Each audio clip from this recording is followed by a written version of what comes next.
Hey, this your boy Asshole Pratt, and you're watching the Real-Izm Mag TV. But if you look over there on the damn shoe, this how Jordan went on that bitch.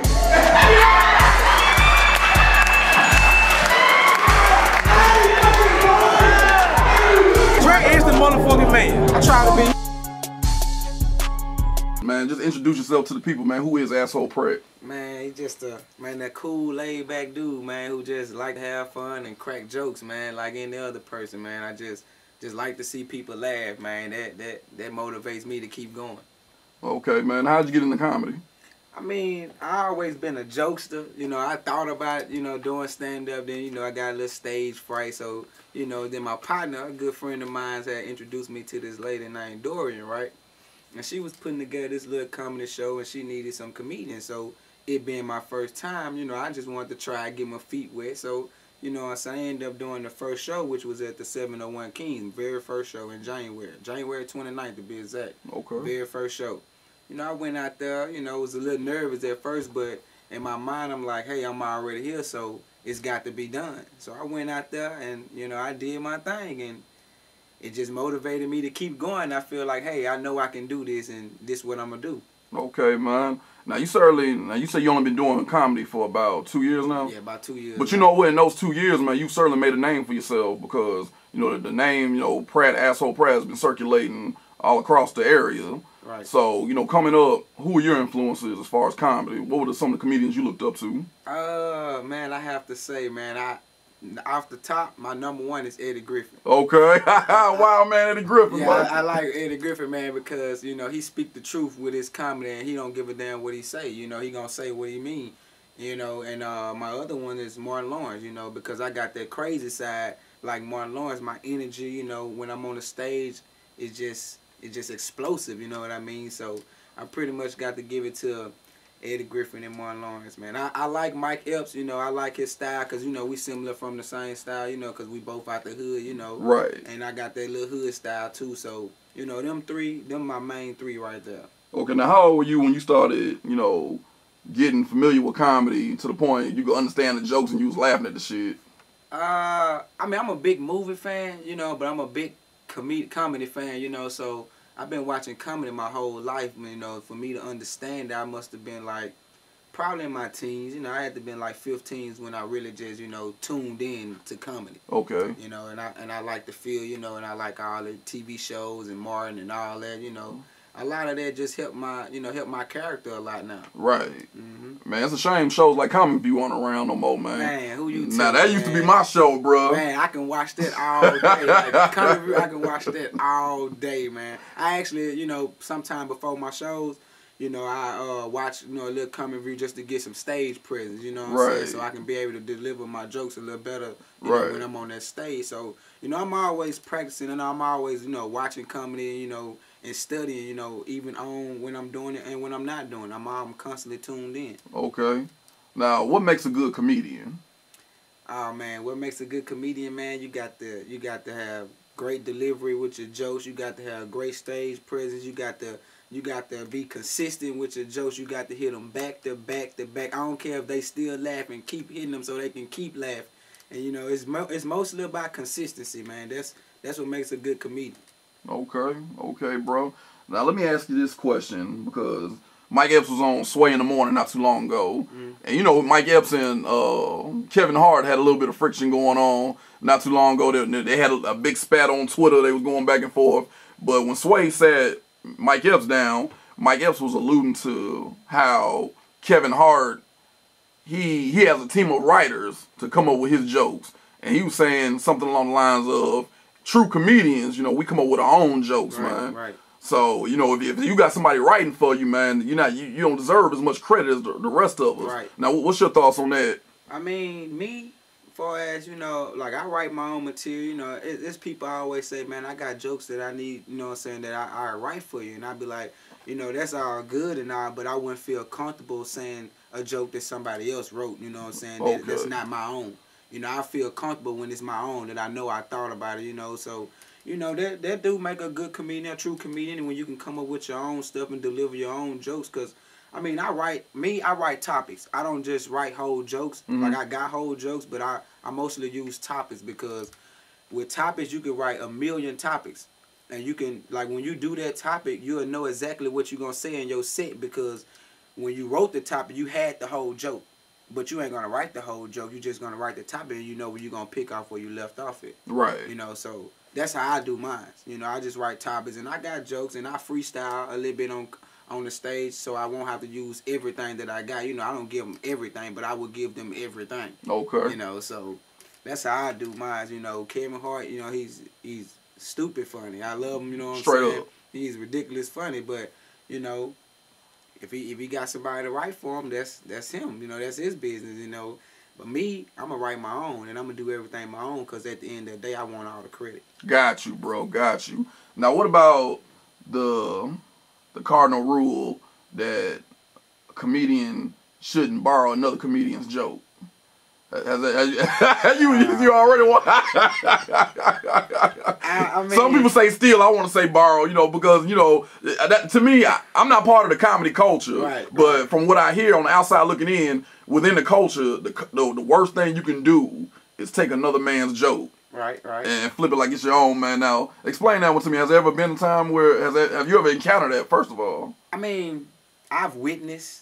You know, I ain't gonna say no names, but I've witnessed people, you know, use other people's jokes, you know what I'm saying? So that's why you're not gonna be able to use my jokes, because when I'm on that stage, I give so much energy and excitement with my joke that you're gonna have to do it the same way I do it, or it's not gonna be funny. Okay. You know what I mean? So that's how I use my jokes, you know. So if you steal my jokes, you ain't gonna have as much excitement as me. But if you do have excitement as me, it's gonna look like you trying too hard to do the joke. Right. You know what I mean? So that's how I do mine. You know, I don't fault nobody for stealing jokes. If you need help, hey, that's you. You know what I'm saying? If not, then you're an awesome comedian, man. So, right. So I look at it, I'm an awesome comedian, man, because I don't have to steal nobody. I learn from people. I don't steal nothing. I learn from you. If you're a good comedian, I'm gonna watch and I'm gonna learn from you, so I can be better than you. My whole object is to be better than anybody in Shreveport. It's not nothing against nobody. I just want to be the top man. Straight up. You know? I got you. Now let's talk about your interest in the comedy, because I want to get a little bit deeper into that, because you had talked about your first show. You were nervous. So, but overall, how did that show go? Oh, man, it was awesome. Okay. It was a packed house, you know. The crowd was participating. They all was ready to laugh, you know. All the other comedians was funny. And it was just, I mean, it was a great turnout. That's what made me keep going. I was like, hey, I like this. I like the crowd. I like the, you know, the atmosphere. Let's keep doing it. Okay. Kept doing it. Now, have you ever encountered having a tough crowd where you got to win them over? Yes. Yes. Let's talk about that one, man. I mean, it's hard, because when you start off with a tough crowd, and you know, you starting off with, you know, a little, you know, everything ain't going your way, you got to work extra hard to get that crowd back. And sometimes you can get them back, and sometimes you can't. But for the most part, you just don't give up. Keep hitting them. Keep hitting them. All them jokes, something gonna be funny. Something gonna catch them to where they be like, hold up. Right. Okay, maybe he is funny. You know what I mean? But me, I give them a little more when I come out on stage. See, I wake them up. So before I even open my mouth to tell a joke, they already on the edge of their seat laughing. You know what I'm saying? Because they want to know who this dude is. Right. You know, so I don't just come out there just ready to, you know, I wake them up. I come out there and do a little dance. I always got a dancing song coming on when I come out. So, you know, I'm going to wake you up regardless. You know, if you sleep, I'm going to wake you up. Okay. You know. Okay. Now, what topics are you hitting on in your comedy routine, man? Oh, man, I talk about, you know, some of everything, man. I talk about, you know, from where I grew up, the type of stuff I encounter. I talk about women's in the club, you know, how they be trying to do everything to get a man attention. I talk about men's, how we try to get the women attention. I just talk about everyday life, man. Kids, stuff that you done did growing up, just some of everything, man. Just jokes. Okay. Jokester. Now what topics are off limits, if there is such a thing? No topic off limits. No topics off limits. So religion. Straight raw comedy. I don't hold nothing back. Ain't no topics off limits in my book. Okay. None. Now, has there ever been a time when you may say a joke and you can just hear the gasp go out of people? Yeah, like, I can't believe he said that shit. You really just say that? Like, hey, that's what we here for, bitch. That's what I do. You know what I'm saying? This is me. I'm going to give you what you want. Yeah. I'm going to say what they scared to say. Right, because we live in a PC world where it seems like people don't want to offend nobody these days. And Chris Rock, the great legend Chris Rock, let me salute off camera, because You know, that's one of my favorite comedians. Right. You know, him and, you know, other comedians were saying how they don't want to play college crowds because, you know, college kids are some of the most PC kids. I mean, some of the most PC people on the planet because, you know, they have the attitude that, you know, everybody should just treat everybody equal. We should just treat everybody with respect. You can't talk about that. You can't joke on that.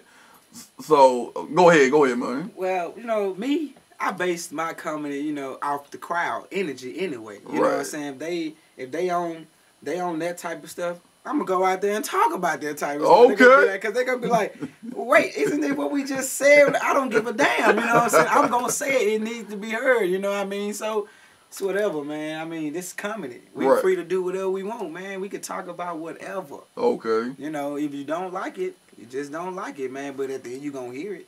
Okay, so you plan on including gay marriage in your routine? Oh, yes. Oh, yes. I mean, I don't have a thing with gays. You know, do you. Just don't come at me. I don't have a problem with that. But, man, they getting out of hand with this gay marriage. Man, they is jumping the broom. Literally, man. It's a two-way broom. They jumping it. They is jumping that mug, holding hands. They everywhere. They on all social media. Man, what's your thought on gay marriage? Because, you know, that picked up a lot of attention, man, the past couple of weeks. Man, they've been having some fashionable weddings, I can tell you. They've been having some fashionable weddings.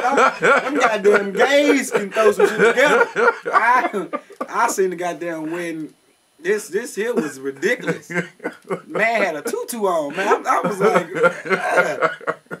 Had on loud colors. They had nothing but loud colors in the wedding. The man didn't even have on white. Goddamn. White. Goddamn, man. It's crazy, man. Obama wrong for that. I blame you, Obama. So I take it you're against it.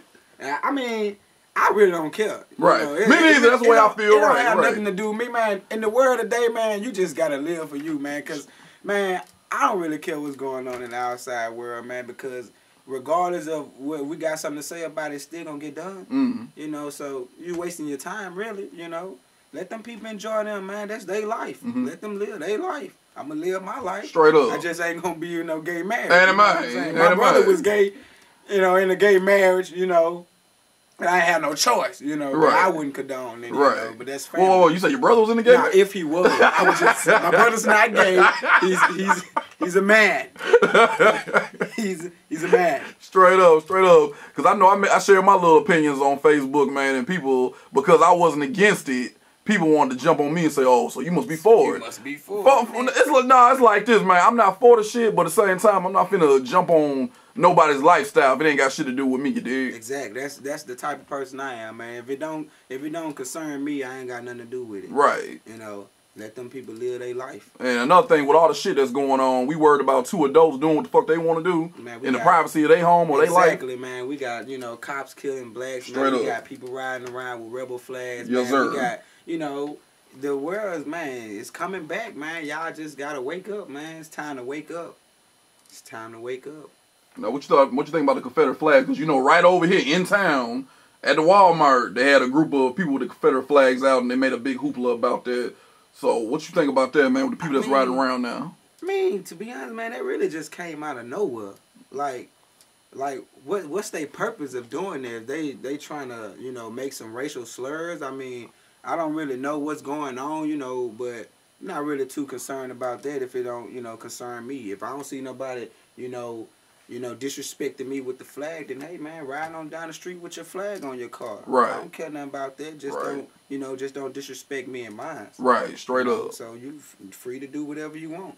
Matter of fact, I went to a dinner yesterday, and I parked right behind a truck that had the flag on his truck. My first mind, you know, thinking, you know, I was like, I ought to go snatch that damn flag off, put this bitch in my car. You know, my first mind, I'm like, I ought to go snatch this bitch out.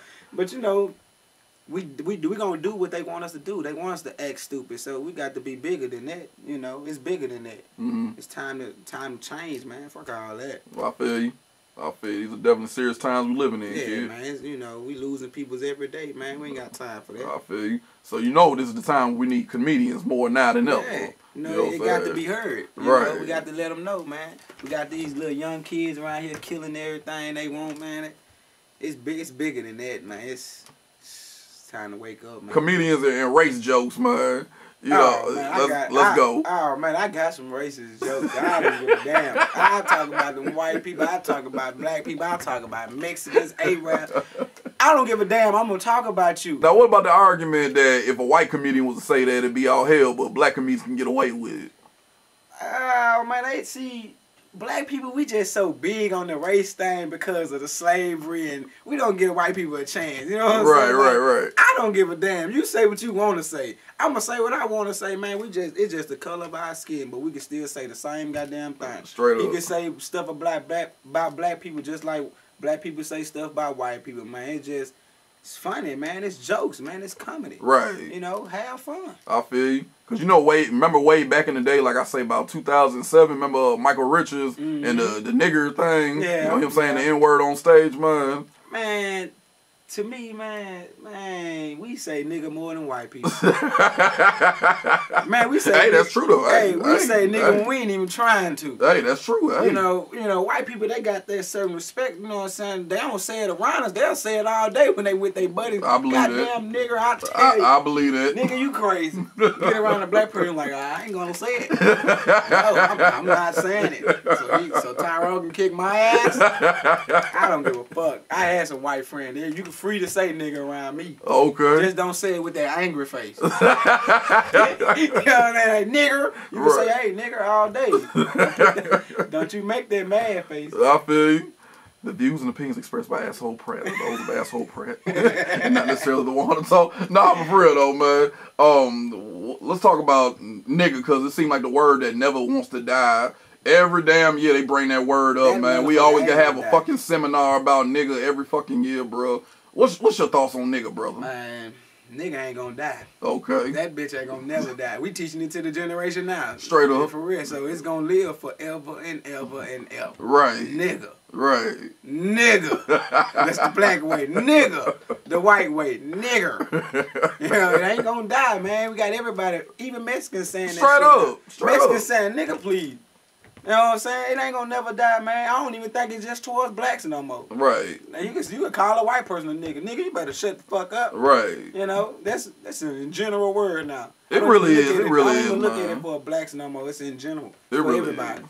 Everybody niggas. And some people say they don't say it, which, okay, you know, to each his own. Me, I'm a big proponent of freedom of speech. I'm going to say what the fuck I want to say. Right. You know, ain't nobody can tell me not to say nigga or whatever. For So, but, you know, to each his own. But the thing about it is, how do you get rid of a word that's been part of the culture for so damn long? Too goddamn long. Straight up. I mean, it's permanent. You know, it ain't going nowhere. We're going to be saying nigga forever. I'm going to be saying it till I die. I'm going to be old as hell. That nigga, that crazy motherfucker. That bitch ain't going nowhere, man. It's not, we not saying it, you know, we not saying it, how can I put this? We not saying it, you know, to be disrespectful to one another. Shit, it's just in our vocabulary now. Okay. It's in everybody's vocabulary. It really is. I don't know nobody who ain't said nigga. And who won't say nigga. I mean, nigga, it's not a bad word no more. You know, it's part of the vocabulary. It's an everyday thing. Right. And comedian, another great comedian. I'm going to keep throwing these great comedians out. Another great comedian, Paul Mooney. He was famous for saying nigga. You know, he was the one that helped Richard Pryor come up with some of his material. We know Richard Pryor, you know, he stayed saying nigga, man. The man had an album called Bicentennial Nigga. So, you know, that enough said, man. But my shock was when Paul Mooney came out and said, you know what, I'm not saying this word no more, because it got to the point the goddamn white boys are saying the shit no more. It's like, there's no shock in it no more. I mean, Paul Mooney, man, he's a big race, man. You know what I'm saying? Right. You know, he's deep into that life, you know what I mean? Because I read a lot about him, you know. He's a good comedian, you know, but he just, you know, he's in that life to where, you know, I guess it's like he hates whites, you know. Right. I'm going to put it out there. It's like he hates y'all, man. He hates y'all, motherfucker. You know what I'm saying? It's just, that's him, man. That's his opinion, you know. I'm going to say it. Okay. If I got a white homeboy, shit, you can say it. Okay. You know what I'm saying? Okay. Shit, it's just a word, man. Everything is just a word, man. I respect you for that, bro. That word can't hurt you, man. Right. That shit ain't going to break you or it ain't going to make you, man. I mean, it's just a word. I feel you. I'm going to keep it real with you. I'm not quite there yet. You know what I'm saying? Where I can just let a white person just get away with the shit. You know, I'm just not there yet, man. I mean, you know, I mean, you know, you got white friends, you know. Right. They gonna say nigga if they feel like they cool with they black Right. friend enough. Understandable, nigga, but, right. You know, if he not saying it towards you, what you getting mad for? You know what I mean? Shit, he gonna say it anyway. What you getting mad for? He ain't saying it towards you. He's saying it with you. You know? I feel you, boss. I feel you. Like I said, to each his own. I respect your opinions. That's why we got the 100 talk, man. Say whatever the fuck you want to say, bro. We gonna keep it 100 in this bitch. Man, just laid back, man. I try to avoid that negativity. You I know feel what you. I mean? You know. Well, I need you to keep it 100 about something I'm about to ask you, man. Another great comedian. I think you already know where I'm about to go, man. Talk to me. Bill Cosby. God damn, Bill. God damn it, Bill. Man, it came out. He didn't exactly, you know, as far as I think it was something like 20 women that accused him of drugging them. He didn't come out and talk about that, but he has gone on record and says that yes, he has given women quaaludes, you know, to get them in the mood or whatever in the past. So all this happened with Bill Cosby, the great comedian Bill Cosby, man. I mean, man. Oh, Bill, man. Bill got me thinking, man. Was he touching them girls on that show? I mean, but not, to me, man, I don't really look into that because 20 years later, man, like all this time, you want to wait till the man damn near dead to say he touched on you or he drugged you, man. 20 years later, I don't know. I think some people was getting paid to say some stuff. Like that right there, man. I just can't see it, man. I mean, he said he did it. I don't know. Bill was trying to get it in, man. Bill popped the molly and started sweating. Man, yes, that shit Rick Ross was saying was true, man. Put the mollies in the water, man. She ain't even know. Straight up. Bill was knocking all of them down. Straight up, man. Bill was putting the mollies in their drink and walking out there leaving them $10,000 on their dressers. You better not say that. That's why they ain't say that money ran down. Straight up. That's what it was. Like Bill wasn't trying to pay them bills no more. Straight up. Well, Bill, I'm about to put you out there. And you know, it's crazy to hear something like that about Bill Cosby because for years he always had this squeaky clean image. Exactly. Matter of fact, he would get on other comedians about being, you know, too dirty or whatever. And the most famous one was Eddie Murphy during, I think it was Delirious, where Bill Cosby called him up and said, you can't say this, you can't say that, man. And man, the image Bill Cosby has, man, everybody looked at him as always that cool ass dad. Right. You know, from the Cosby Show, you know, that's all you know is Bill, this cool ass dad letting his kids do every fucking thing. Straight up. And 20 years later, we found out he was drugging his daughters. Didn't even want the wife. Had them kids at the doctor's office just drugging them. Then you know he played a doctor, so he knew all the medication. He knew Look, if I hit her ass with this pill right here, she won't feel nothing in the legs, so I'm gonna go ahead. And you know he was OBGYN, so you know what I'm saying? He had every pill for that ass, young to the old. He was knocking that ass off. So there's a reason why his office was in the back of the house. Shit. Play with Bill. Play with Bill. God damn, Bill Cosby, bro. Bill that ass, alright. Bill Cosby, man. But let's talk about that. You know, him, some people saying that, you know, comedy is black comedy. Right.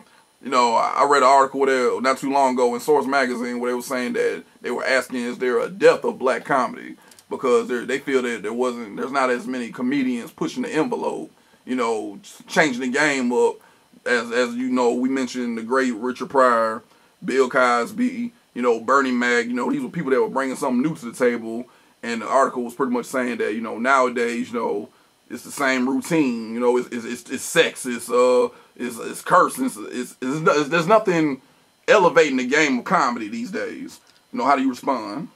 I mean, it's not because, you know, back then they gave you all raw comments. You know, they didn't have social media because, you know, everybody, you know, it was raw. They didn't give a damn what you say. Now, to where we growing up, you got to watch everything you say.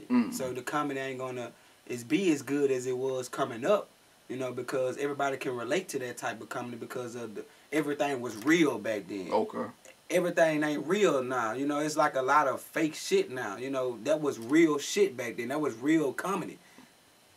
It ain't really real comedy. You know what I'm saying? That's why I base my shit off raw comedy. Straight up. You know, that's why I don't give a fuck. If you don't want me to say it, don't have me there. You know what I'm saying? Because I'm going to say what I want. This is my voice, my opinion. You know what I'm saying? I'm going to give you that raw comedy. I don't give a fuck. You know, that's me. Got you, man. Now, what are some of the things that comedians can do to elevate the game to the heights that it was, you know, back during the golden era, like the 70s and the 80s? Or even the 90s? It's going to be hard, man. It's going to be hard because, man, you know, like you say, nowadays, it's all about sex and drugs. You know what I'm saying? If you're not talking about sex and drugs, ain't nobody really relating to you. You know what I'm saying? I'm going to talk that real shit. I'm going to talk that how the fuck I'm finna pay this light bill type of shit. I'm going to talk about why these babies having babies. I'm going to talk about why your mama trying to be your friend. I'm going to talk about how the fuck you and your mama pregnant at the same time type of shit. You know what I'm saying? Look at all this shit now. That type of shit wasn't going on when we coming up. Straight you know up, what I'm saying? straight up. Ain't none of that. Straight Wasn't up. none of that. Nowadays, you know, I guess everything be all good, man. Right. Now, you know, none of that shit, man. I'm doing my shit from based off what I learned, you know, from what I was coming up. Not this shit I know now. I'm talking about that real raw talent that I watched that made me want to do comedy. Okay. You know, so that's how I base my shit off there. There ain't no fake shit with me. I feel you, brother. You know, ain't no biting my tongue, ain't no holding back. That's fake. If I can't be me on that stage, I don't need to be on that bitch. I feel you, man. Raw. So it's gonna be a hard one to get us back to the glory days. I'm gonna get us back there. Okay. I'm gonna get us back there. You know, all right. the right people watching, I'm gonna get us back there. All right, man. I'm trying. Okay, man. Well, brother, I'm at the part of this interview, man, where I'm done with the questions, man. This is your time to talk, man. If you got any thoughts you want to get off your chest, out your mind, or to the people, man, it's all on you, kid. Man, I just want to give, man, my thoughts, man, to the young, man, to the youth, man. Hey, man, put them guns down, man. We done did that. It's just re-rotating, man. It's just we doing the same thing over and over, man. It's a time for a change, man. Get them high school diplomas, man. Go to college. Fuck them guns, man. That shit ain't gonna get you nothing but death or in jail. Know your mama don't want that. Fuck all that, man. Have fun, live your life, man. It ain't about looking over your shoulder, man. Beef. What is beef? Ain't nothing, man. Beef ain't nothing. Man, you won't experience no good life, man, till you living free, man, with no worries, man. Ain't got to worry about nobody. Ain't got to worry about looking over your shoulder, man. Hey, live your life, man. Fuck the dumb shit. And that's real. To all my ladies, man, keep your legs closed, man. My young ladies, man, y'all having all these babies, man, that ain't what time it is. In the long run, it's going to hurt you, man, because you know what I'm saying, you young, you don't really know what you're doing. You're going to be relying on your mama and your daddy. You ain't going to be grown about nothing. You're going to have to get out there and get it, man. Hey, establish yourself before you do anything. I'm 25 with no kids. I got 2 jobs. I got 2 cars, man. I'm living. I ain't bragging. You know what I'm saying? I'm blessed. That's what that is. I'm blessed. I ain't bragging. I'm thanking them. You know what I'm saying? Because I could have been in jail or dead from the lifestyle I grew up from, smoking weed and partying all day. Man, it's bigger than that, man. I'm trying to experience that old folks' life, man, with retirement, with a boat and big-ass houses, and my kids good when I get there, man. I'm telling you, live your life, man. Make the right choices. Think before you do anything. And I learned that the hard way. But now, look at me now. Blessed. Got thank the man above. You know, I keep him first always. For real.